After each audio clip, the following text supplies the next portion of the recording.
Welcome to Conversations Live. For more than a decade, we've brought you the best in books, entertainment, celebrity interviews, and current events. When the movers and shakers of the world have something to say to you, they say it to us first. Now celebrating 17 years of broadcasting success, here's your host, Cyrus Webb. And welcome back, everyone, to Conversations Live. I'm your host, Cyrus Webb. Glad you all could join us once again, both for our radio audience and those tuning in through iHeartRadio. We're glad you all could be with us as well. I'm excited to welcome Kristen Vaganos to our program today. Kristen is celebrating a brand new film that you guys will be able to watch called I Am Lisa. We'll talk to Kristen not only about the acting journey, but what it's been like for her to do what she loves and to share that with all of you. What it was like for her to be a part of this project that is, I think, not only intense at times, but also very reflective, and we'll get into that with her. And then we'll let you guys know how to stay connected with Kristen as she's going throughout the rest of this year and preparing for 2021. Kristen, thank you so much for the time. I really appreciate it. Hey there. Thanks for having me. Glad to do it. We're going to get more into I Am Lisa here in a bit, but I want to begin by talking about this experience for you. I mean, what has it been like for you to be able to now be at this point? I mean, the film is getting great reviews. I mean, of course, you've been all over the place doing conversations like this, which we appreciate. What is it like for you to see the response to the film? Yeah, it's been really lovely. I actually, it's funny you mentioned the reviews because I am quick not to read any of them. And just, I've been told from mentors above me that don't read them. The bad ones are going to hit way harder than the good ones feel. And so, but it's funny, our writer and our director are constantly sending them my way because no matter what they say of the film, they're critical. They've got their pros and cons, the things they like and don't like, but they have all been in mostly very complimentary toward me, which I'm trying not to get used to and expect in the future, but it has been really lovely to hear. I have to say, to hear that people are relating to Lisa, that they're liking her enough to follow her on this journey, because that's one of those lessons that's hard to learn when you start leading a film is even if your character's bad or makes mistakes, people have got to care about you enough to stay tuned in for an hour and a half, so it's right. It's been really nice to hear that's been the perception, yeah. Yeah. So talk to us about that. I mean, have you gotten used to that? I mean, being the lead and literally being out front and center in a project like this. Yeah, so I'm fortunate. I've done it quite a few times now, so I do feel pretty confident and comfortable these days. If I ever, I'm reading a script and I'm confused as to why I might do something, or if there's a plot hole, or just some, discussion over the intention, then I'm always quick to discuss that with my directors. I love to kind of really dive in and have those conversations of why and, okay, all right, well, it's because of this and her childhood or whatever, and I'm a sucker for those artistic, psychological conversations. So it's only in the case of a whole like that I might need to do some research. But I did do my first starring role back in 2017 for a film that's on Lifetime, and I remember then just the crazy learning experience and journey it was to be in every single scene of the film. And and that film in particular, my character is trying to discover something, and she's kind of onto it, but then she's a little suspicious, and then she learns things. And so I just remember, because you shoot out of order, that on that experience, which was my first, I just had to make so many notes for myself and reminders about how much I know and how much I reacted before and, things like that. So, but it's lovely. It's such an honor, obviously, every time I do it, to be at the forefront of the story. I try to only tell stories that I care about or find something worth saying in the story and in the character. And so to be able to do that and share it with people, it's the dream I always had, as a young kid. So it's lovely to be able to do that. What about the idea that you're able to, Kristen, to slip into the skin of these different characters? Is it also part of what drew you to storytelling through film?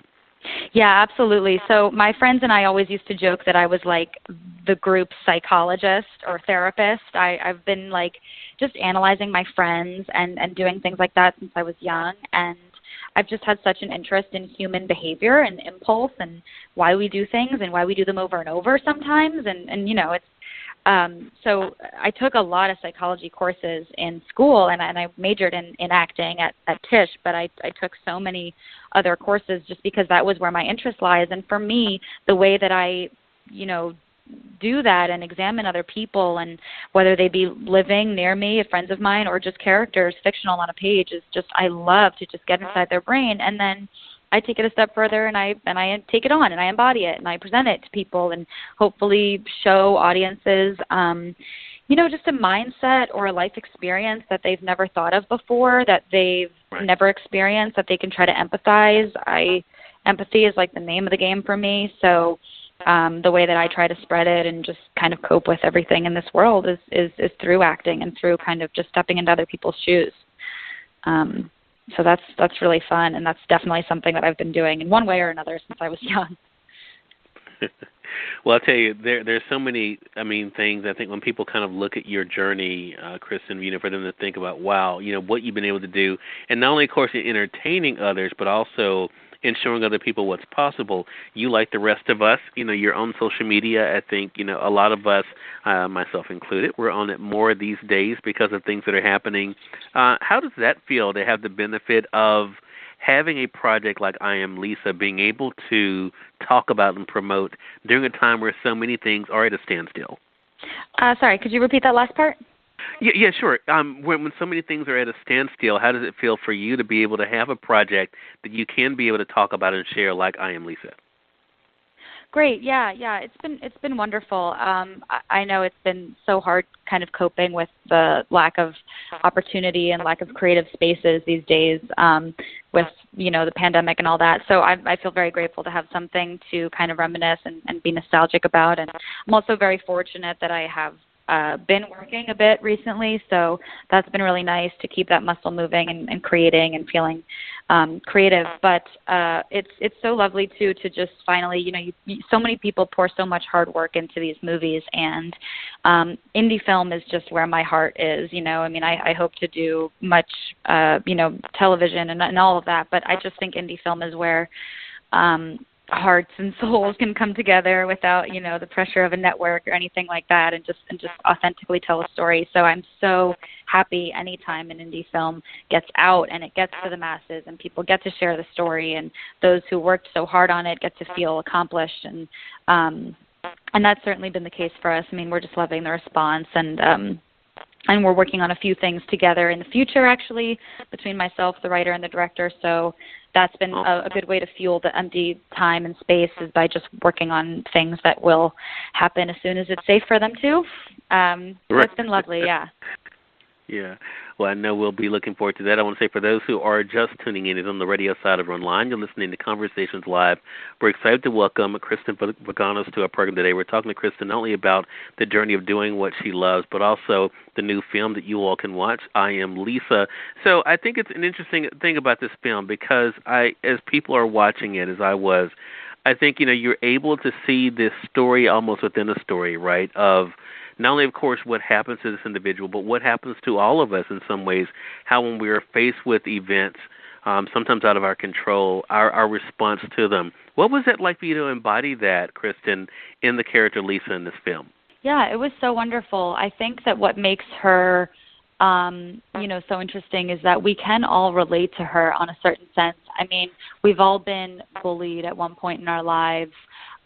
She's so special. She really starts out as the person who's just totally comfortable on her own, would rather not be looked at, stared at, messed with, all of that. And she gets really pulled out of that space and forced to confront the world and the negative forces acting on her life. And I think in a lot of ways it was so fun, because it's like that fantasy we've all had, of just really getting back at that one person who wronged us, and what if there were no consequences, or what if you had ultimate strength and power, and it's just it was so fun for me to take her on that journey of like learning what she's capable of, and finding that inner bravery and strength that I don't think anyone saw in her, maybe let alone herself, and then just kind of, getting to really take reign of your life and avenge, an assault and get back at those people who deserve it